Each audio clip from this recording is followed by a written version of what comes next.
إذا ما قال لي ربي أما استحييت تعصيني وتخفي الذنب عن خلقي وبالعصيان تأتيني، فكيف أجيب يا ويحي ومن ذا سوف يحميني؟ أسلي النفس بالآمال. نحب الله والجنة ودرب المصطفى سنة، نحب الله والجنة ودرب المصطفى سنة، نريد لراية التوحيد أن تبقى على القمة، نريد لراية التوحيد أن تبقى على القمة.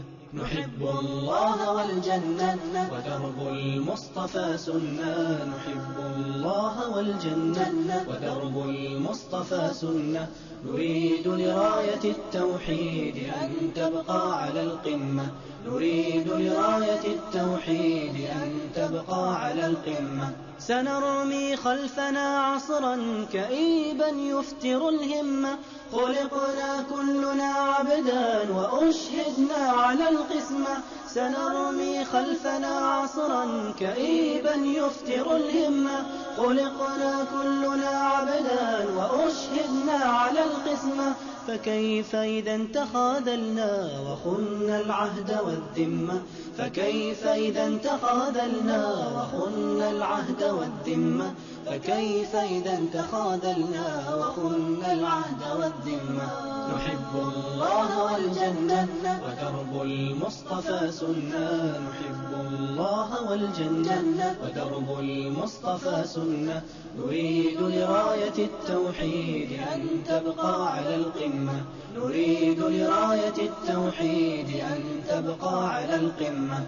فكيف إذا تخاذلنا وخنا العهد والذمة، وألبسنا ثياب الخزي فأيقنا مدى النقمة، فكيف إذا تخاذلنا وخنا العهد والذمة، وألبسنا ثياب الخزي فأيقنا مدى النقمة.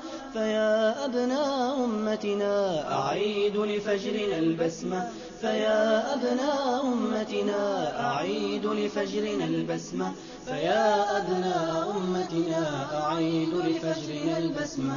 نحب الله والجنة ودرب المصطفى سنة، نحب الله والجنة ودرب المصطفى سنة، نريد لراية التوحيد أن تبقى على القمة، نريد لراية التوحيد أن تبقى على القمة.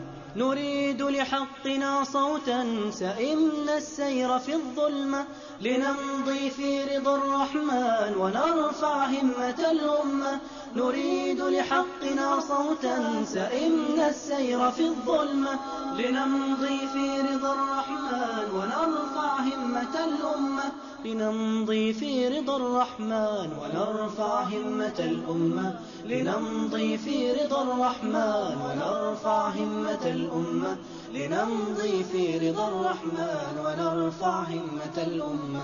نحب الله والجنة ودرب المصطفى سنة، نحب الله والجنة ودرب المصطفى سنة، نريد لراية التوحيد أن تبقى على القمة، نريد لراية التوحيد أن تبقى على القمة. نحب الله والجنة ودرب المصطفى سنة. Assalamu alaikum wa rahmatullahi wa barakatuh. Peace be upon you and God's mercy and His blessings. My name is Maxamed Muslim and I'm going to tell you how I came into Islam. I grew up in Sweden. I was born in the late 50s. I grew up as most people, which means really without much thought of religion. But as I got older, about 20, 21, I started thinking about what's happening around in the world. Everything seems to be just working for their own immediate gain and no thought about the future. And I started getting very concerned about how things are in the world. And without really having been particularly interested in religion, or rather I used to say that I was actively disinterested in religion, I started pondering over what is the meaning of life, what happens after death, etc., all these big existential questions. I started wondering and pondering, and during this process, I suppose I became a bit aloof from my friends and the things that they like to do. And after a lot of thinking, I came to a few conclusions. One was that there has to be one truth. It cannot be, as some philosophers say, that what every person thinks, that's true for him or herself. There has to be one reality. What this reality is, I had no idea, but I knew that as much that there has to be one. Maybe no one in the whole world realizes it. Maybe some people realize and some don't. I certainly did not. And also I thought that all these questions that are going round in my mind, they have only one answer. And this one answer will be so simple that 1 and 1 makes 2. It has to be simpler than that. But after this, it was as if there was a barrier. I could not get any further just by thinking and pondering and wondering by myself, as if I needed some outside assistance. There was a wall that I could not scale.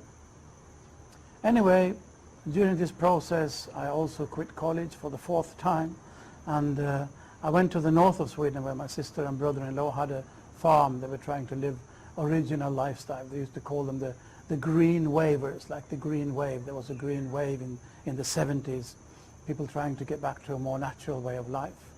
So they had this goat farm in the north of Sweden, living a very traditional, old-fashioned life.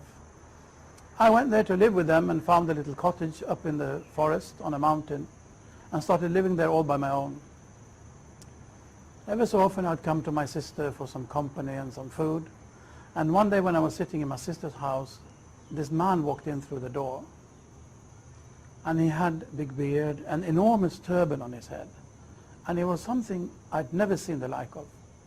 I had never really heard about Islam. If someone would have asked me, what is Islam, or who is Muhammad, what is the Quran, I would have had no idea what to answer. Anyway, this man came in and we started talking and chatting a bit, and to make a rather long story short, when I was going up to my little cottage in the evening, he followed me. Now this was near midsummer in the north of Sweden in 1980. And through this very short and bright summer's night, this man started telling me about Islam. I don't really remember what he said, but I do remember the impression that he left me with. I got this impression that this man, who was rather older than I was at that time, I was 21, he was in his maybe early or even late 40s. I was almost compelled to ask him that you have lived in this country for such a long time, how come you can have such a soft heart? Now, this must be rather a strange question to ask someone that you have known for a total of a few hours. But his answer was even more strange, because he said, I don't know if I can explain it, but maybe I can show you. And he stood out there in my little room. There was only one room really in the cottage. He stood up there in my cottage and without any hesitation said the Islamic call to prayer, the adhan. And then he started saying his prayers. I realize now it must have been the morning prayers. Having talked through the night, this was time for the morning prayers. And as I was sitting there on my little kitchen, traditional Swedish kitchen settee, of a wooden settee, I was sitting there cross-legged in a corner of the settee, and he was now praying in front of me, showing me how to keep your heart soft in this harsh and cold world. But it was so powerful, it was overawing. Out of awe, I was not even able to watch. I had to lower my gaze. So I'm sitting there in the settee with my gaze lowered, and he is praying there in front of me. After praying, after his prayers, he sat down and did some meditation, you can call it, some dhikr, we call it in Islam, some remembrance of God.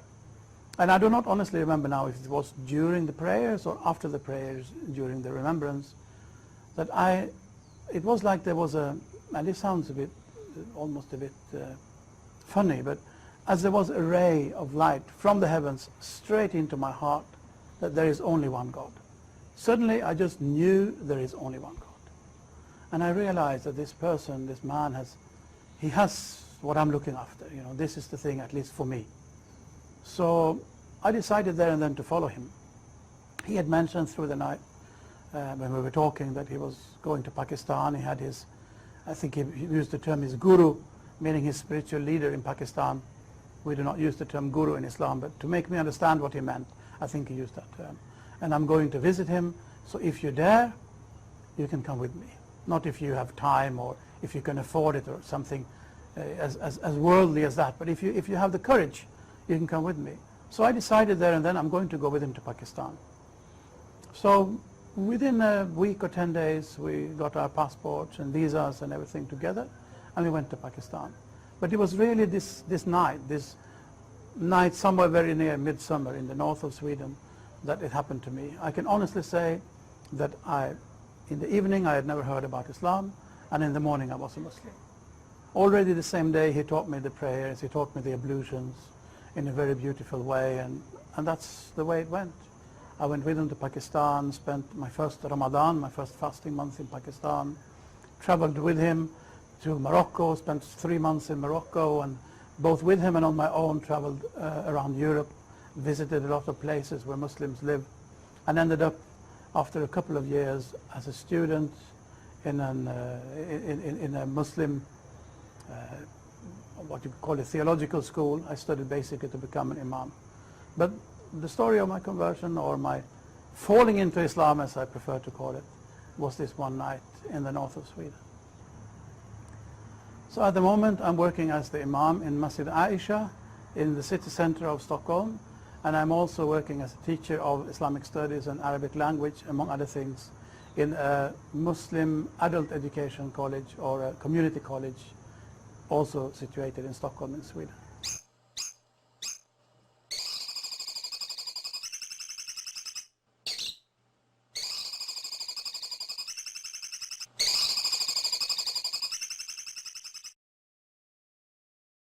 نحب الله والجنة ودرب المصطفى سنة. نحب الله والجنة ودرب المصطفى سنة.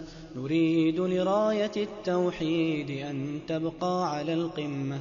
نريد لراية التوحيد أن تبقى على القمة. نحب الله والجنة ودرب المصطفى سنة. نحب الله والجنة ودرب المصطفى سنة. نريد لراية التوحيد أن تبقى على القمة. نريد لراية التوحيد أن تبقى على القمة. سنرمي خلفنا عصرا كئيبا يفتر الهمة.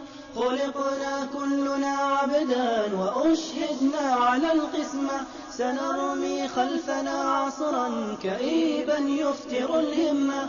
خلقنا كلنا عبدا وأشهدنا على القسمة.